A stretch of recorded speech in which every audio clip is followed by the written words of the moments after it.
दोस्तों नमस्कार। सरकार के बारे में अच्छी राय ही बनी रहनी चाहिए, क्योंकि बुरी राय सरकार के लिए हानिकारक है, देश के लिए हानिकारक है। यह संवाद भारत को लेकर नहीं है, यह संवाद मौजूदा राजनीतिक सत्ता को लेकर नहीं है। यह संवाद तो तकरीबन 150 बरस पहले ब्रिटिश पार्लियामेंट के भीतर उठे उन सवालों के साथ जुड़ा है जहां से राजद्रोह नाम का शब्द निकला था। उस समय ब्रिटिश पार्लियामेंट के भीतर यह चर्चा चल निकली थी, क्या वाकई मीडिया को इतनी आजादी दी जा सकती है कि वह सरकार के खिलाफ आलोचनात्मक रुख अपना ले? क्या किसी व्यक्ति या आंदोलनकारी सामाजिक कार्यकर्ता को इतनी आजादी दी जा सकती है कि वह अपनी बुरी राय खुले तौर पर, सार्वजनिक तौर पर रखने लगे? तब तो यह सरकार और राजशाही के खिलाफ हानिकारक स्थितियों को बना देगी। और इन्हीं शब्दों के साथ 1870 में जो इस वक्त देश के भीतर लगातार गूंज रहा है, आईपीसी की धारा 124A यानी राजद्रोह, यह शब्द की उत्पत्ति उस वक्त हुई थी। लेकिन कल्पना कीजिए, भारत के भीतर में मीडिया की आजादी, मीडिया के ऊपर बंदिश और मीडिया के जरिए आजादी की परिभाषा को गढ़ने के जो नए नए शब्द इस दौर में निकल कर आए, उसने कई सवालों को एक साथ जन्म दे दिया है। क्या वाकई गुलामी के तर्क और आजादी की परिभाषा इस दौर में बदल गई? क्या वाकई जिस फोर्थ स्टेट का जिक्र और किसी भी लोकतांत्रिक देश के भीतर मीडिया का जिक्र जिस लहजे में होना चाहिए, उसकी किताब क्या पूरे तरीके से भारत में बंद हो चली है? सवाल यह नहीं है कि किस रूप में राज्य राजद्रोह का मुकदमा किन लोगों पर ठोक देता है। सवाल यह भी नहीं है कि किसी मीडिया हाउस को वह रेंगने के लिए कैसे मजबूर कर देता है।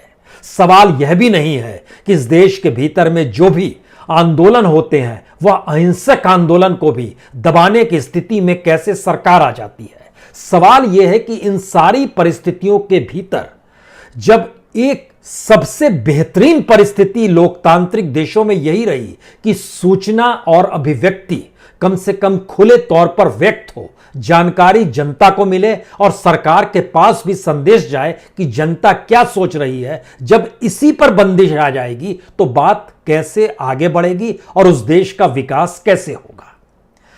हमें लगता है कि आज इन पन्नों को टटोलने की जरूरत है, इन पन्नों को खोलकर पढ़ने की जरूरत है, क्योंकि याद कीजिए, भगत सिंह ने भी जिस वक्त पार्लियामेंट उस समय नहीं हुआ करती, तो उस समय काउंसिल हाउस था।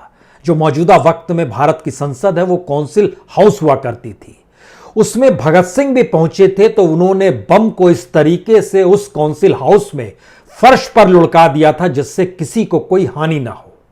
वो जानते थे कि दरअसल वह जो करने जा रहे हैं वो सिर्फ इसलिए करने जा रहे हैं क्योंकि इसकी आवाज दुनिया भर में गूंजे और इस आवाज की गूंज ब्रिटिश पार्लियामेंट में भी सुनाई दे। जहां से यह सवाल उठे कि जो ट्रेड डिस्प्यूट बिल जो उस वक्त लाया गया था, जो कि मजदूरों द्वारा की जाने वाली किसी भी हड़ताल पर पाबंदी लगाता था, इसके विरोध में जब वो निकल कर आए तो भी उनके जहन में एक बात थी कि अगर ब्रिटिश पार्लियामेंट में भी यह सवाल उठ जाएगा तो वहां की लेबर पार्टी या फिर वहां के पार्लियामेंट्रीज भी भारत के भीतर की स्थितियों को लेकर चर्चा शुरू कर देंगे। यानी कहीं कोई आस थी।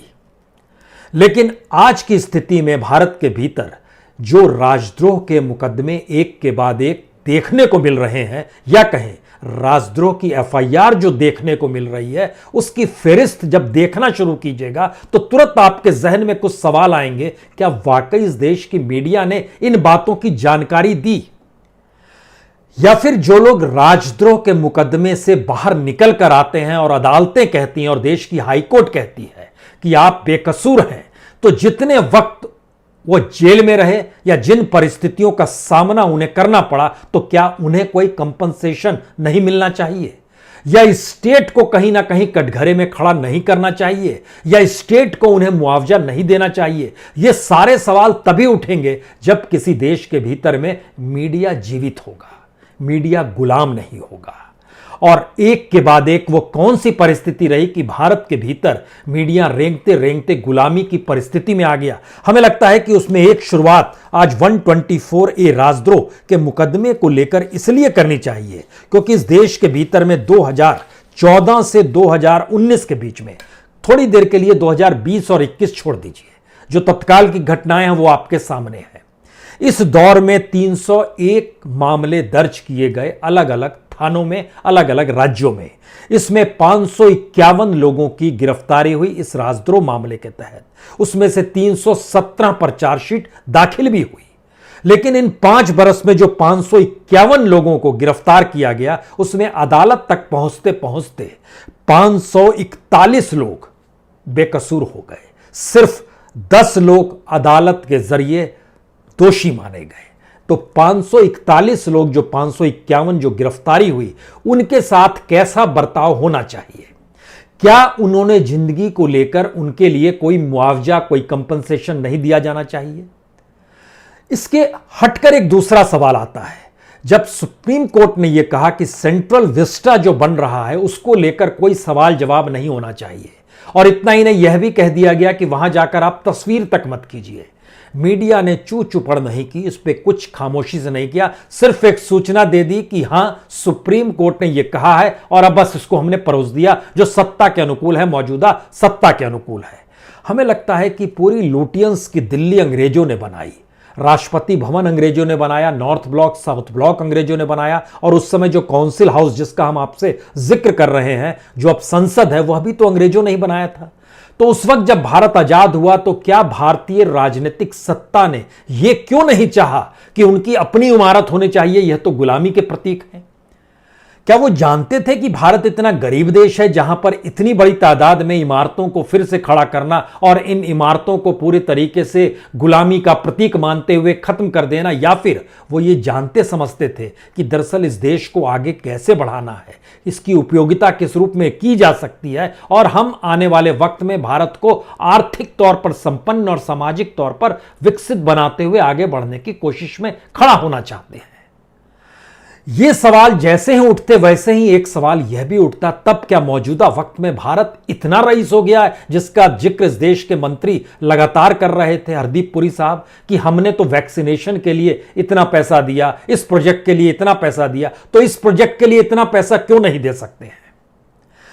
आजादी के तुरंत बाद भी अंग्रेजों द्वारा बनाए गए देश के इंफ्रास्ट्रक्चर के भीतर, उन इंफ्रास्ट्रक्चर के समानांतर कोई सत्ता शासक अगर तानाशाही के तौर पर आता तो कहता हम इन चीजों को अब ढा देंगे, हम नए सिरे से बनाना शुरू कर देंगे, चाहे भारत के भीतर उतनी संपन्नता हो या नहीं हो, खजाने में पैसा हो या ना हो। एक धीरे धीरे एक ऐसी स्थिति आती है जहां मीडिया गुलामी के तर्क को नए सिरे से गढ़ता है और आजादी की परिभाषा को नए सिरे से परोसना शुरू करता है। लोग अभ्यस्त हो जाते हैं। क्या वाकई ऐसी स्थिति आ गई है?